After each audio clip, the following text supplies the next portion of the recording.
Jennifer Hudson. Ladies and gentlemen, the 46th President of the United States, please welcome President Joseph Biden.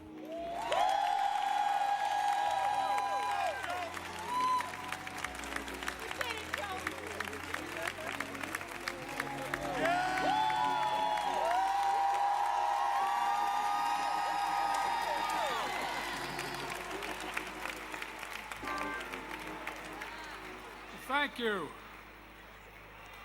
I think that clock is broken. I'll try to keep this under 2 minutes. The Jackson family, I know we're celebrating a life. What's the life lost? Having lost a wife and a daughter and a son. It's cold out of the blue. It's not easy, no matter how much you loved them, no matter how close you were. So I just like to express my deep sense of, how can I say it, sympathy and understanding. But the big thing is he left you something that no one else could. He left you character, judgment, honesty. You can't kid yourselves about what's right and wrong. President Obama, President Mrs. Clinton, Vice President Harris. Jesse believed, the Bible tells us, that they that wait upon the Lord shall renew their strength. They shall mount up with wings as eagles. They shall run and not be weary. They shall walk and not grow faint. I hope the hell you all got that, because you're going to need help getting out of here.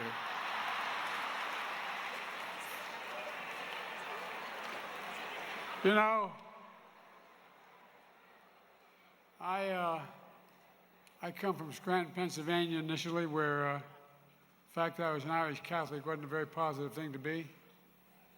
And then moved down to Wilmington, Delaware, which was segregated by law, and remained that way for much of my life.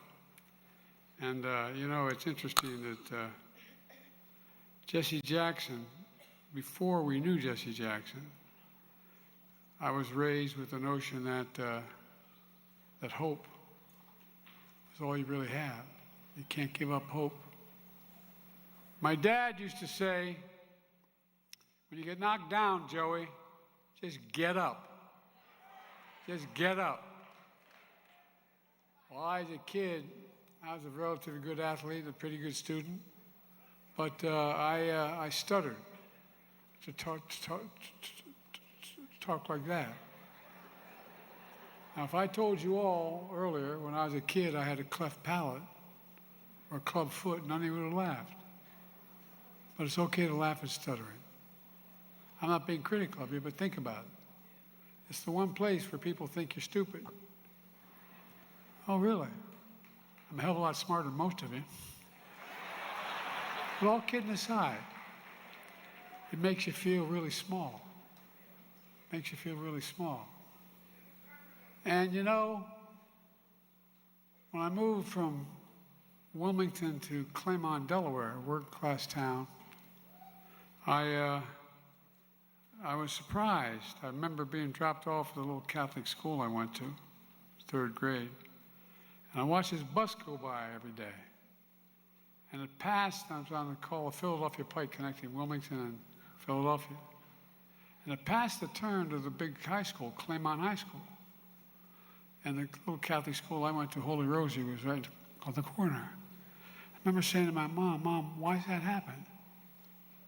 She said, "Well, black kids aren't allowed to go to school with white kids in Delaware."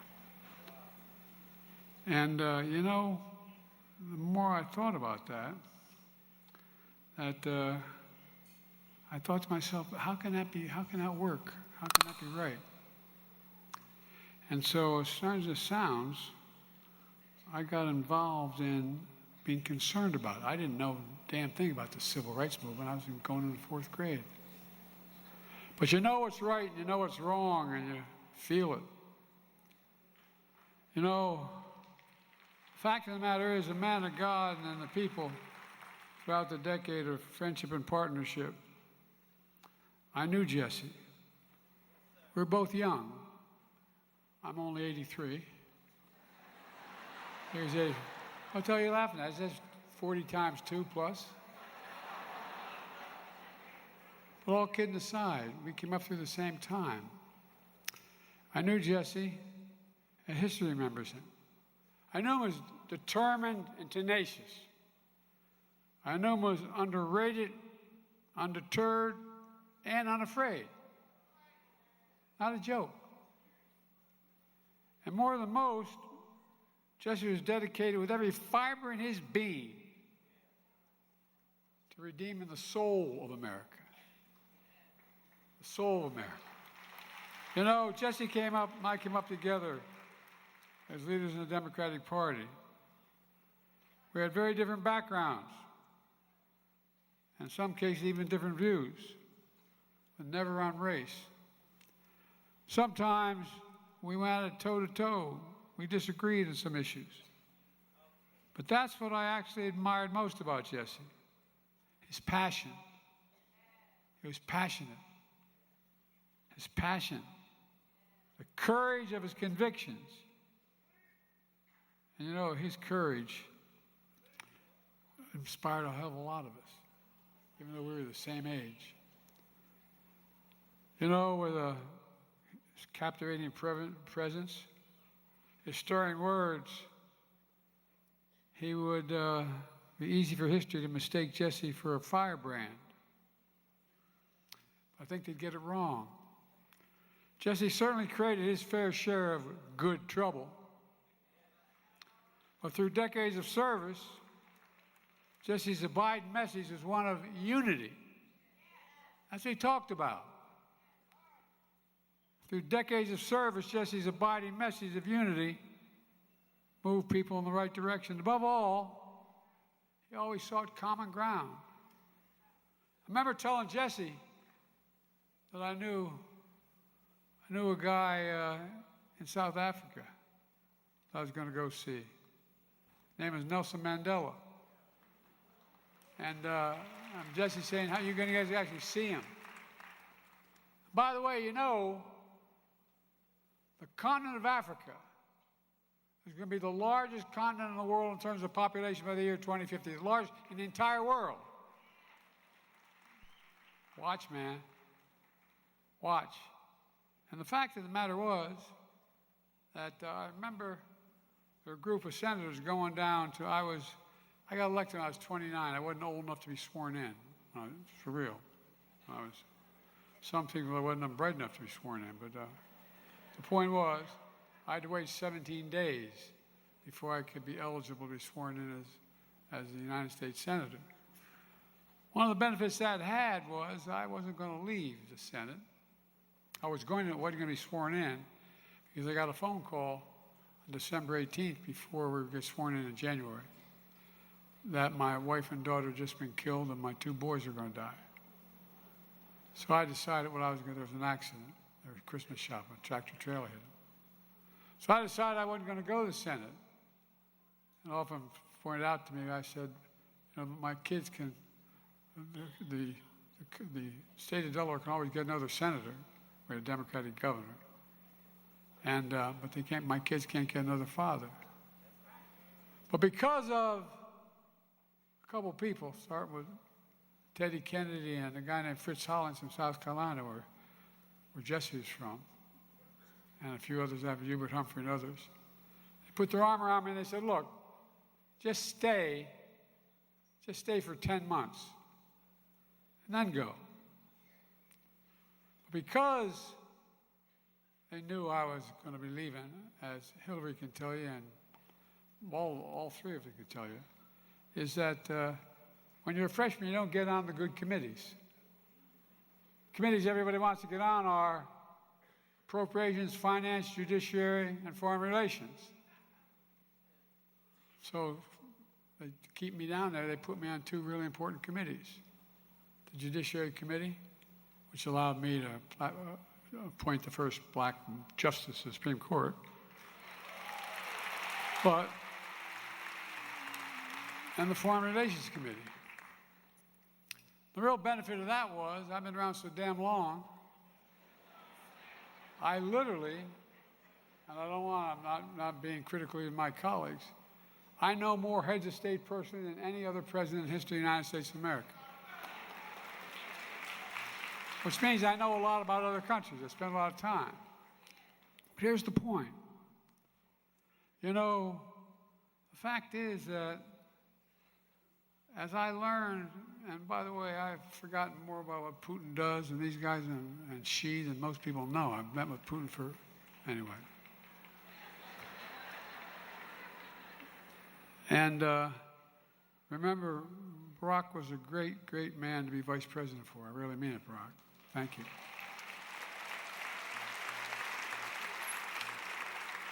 Barack and I had a deal where we'd talk with each other every morning we'd be the first two people we talked to. And every night we'd be the last two people we talked to. And Barack would be asking me a question or something. I'd say, well, you know, it's all personal relations. He'd go, I know, Joe. Enough about all personal relations. But the fact of the matter is, that's why he was such a damn good president. And the whole point of what I'm trying to get at here is that, you know, Jesse did it really well. You got to know people. You got to understand what's on their mind. You got to kind of speak to them. You got to be able to talk to them. And above all, Jesse always saw common ground. Of course, he preached hope because, folks, despite all he endured growing up, despite the pain and disappointment he experienced, Jesse was an optimist at his core. No matter what you say, at his core, he was an optimist. I don't know if it was born out of religious beliefs. I don't know if it was born out of how it arrived, but it arrived in people in different ways. But it mattered a lot. It mattered a lot. He kept the faith with the American people. Every time I moved from Scranton, we'd go up there and spend the summers up there. Every time I leave my grandpa Ambrose Finnegan's home, he was an All-American football player at Santa Clara when Irish Catholics weren't very much in vogue and kept in the mines up there, as Hillary knows that state well. And every time I leave the house, he yelled, Joey, keep the faith. And my grandmother will no, Joey, spread it. Well, folks, I had the opportunity to come up in politics at a time with people like Jesse around, and Jesse in particular, where he talked about hope. He talked about hope. He believed in his bones in the promise of America. We're all created equal in the image of God. And we hear this all the time, but I wonder how many people really believe it. He believed everybody deserved to be treated with equally and throughout their lives. And while we've never fully lived up to the promise, I don't think things would have been the same had Jesse not been around, because Jesse decided that his life was ensuring that we never fully walk away from it either. Because there's bad times like now. We're in a tough spot, folks. We got an administration that doesn't share any of the values that we have. And I don't think I'm exaggerating a little bit. So, he knew who we were at our best, and he simply refused to let us off the hook as a party, as a nation, or as individuals. And time and again, through triumph and turmoil, with relentless insistence on what is right and just, he helped lead us closer to fulfilling our nation's promise of restoring the nation's soul. He used his gifts to influence generations of Americans, and countless elected officials, including presidents, as you see here today. And though through his impassioned words on the campaign trail and through moments of quiet courage, Jesse changed history in ways numerous and profound. In fact, I want to thank the Jackson family again because you don't do it without family. My dad used to have an expression, Miss Jackson. Say, family is the beginning, the middle, and the end. It's all family. And Rainbow Push Coalition, you know, the family, you're just incredible. But I promise you, as much as we're celebrating here, when you leave here, you're still going to go home and you're going to feel a little hole in your heart. He's gone. He's gone. But the only thing I can tell you from experience of losing so many people in my family, the day will come when his memory brings a smile to your lips before it brings a tear to your eye. It will come. It will come. And my prayer for you is it'll be sooner than later. Look, you know, at the Legion of Americans, I know there are many who counted Jesse as a mentor, a friend, a hero. Let us be what Jesse called us to be. A margin of hope. Sometimes just a margin. You change people's lives, you change community lives. Lift up this country and light the path to be a nation Jesse always believed we could be. You know, 3 years ago this week, Jesse and I came together once again on the Edmund Pettus Bridge. Walk across that bridge. When you stand there, you come from a state like Delaware, you understand what's on the other side when they're waiting there. Thugs on horses waiting to beat the living hell out of you. Well, let me tell you something. We reenacted that a number of times. But this time, Jesse's in a wheelchair. But he's not deterred. His faith renewed his strength. And with faith, he didn't grow weary and didn't let us grow weary. No, he really didn't. I know it sounds strange, but he didn't.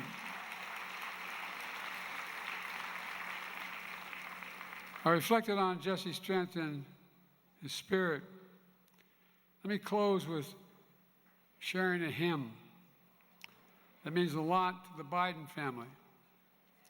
Particularly meant a lot to my son, Bo. Bo is a wonderful guy. He should be standing here, not me. Bo was the Attorney General of the state of Delaware, a really decent guy, loved by everyone in the community. Volunteered to go to Iraq, rather than go to Iraq when it was all National Guard. And he died there because he was exposed to those burn pits. Well, you know, this quote meant a lot. It's, and he will raise you up on eagle's wings and bear you on the breath of dawn. And let this light shine upon you like the sun until next time he sees you, he'll be holding in the palm of his hand. My prayer for everyone here, and I'm cutting my speech very short because I'm afraid I'll be attacked.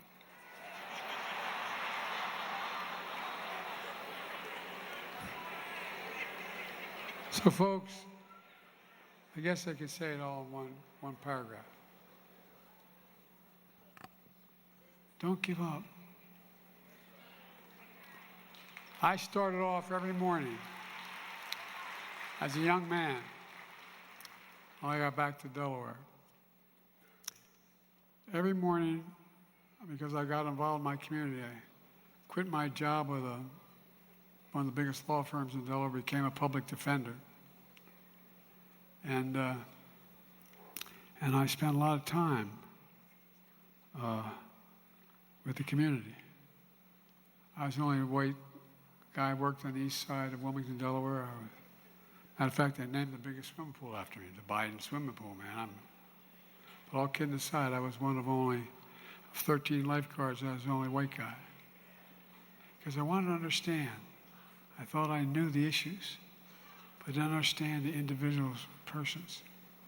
I remember I had a little Chevette. I remember an all-state halfback I played with.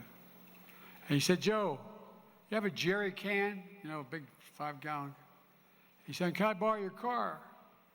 I said, you got a car? Sure, you can borrow. What do you need a jerry can for?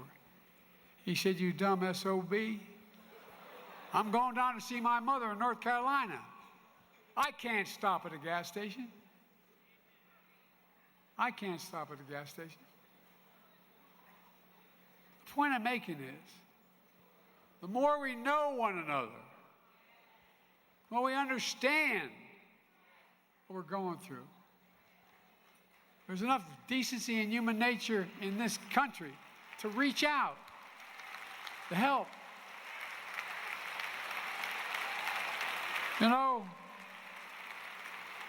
Jesse kept hope alive for us in his lifetime.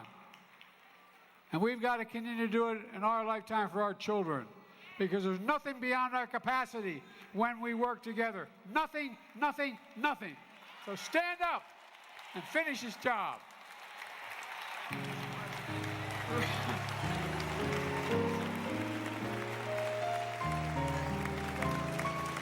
Come on, let's thank President Biden again, everybody.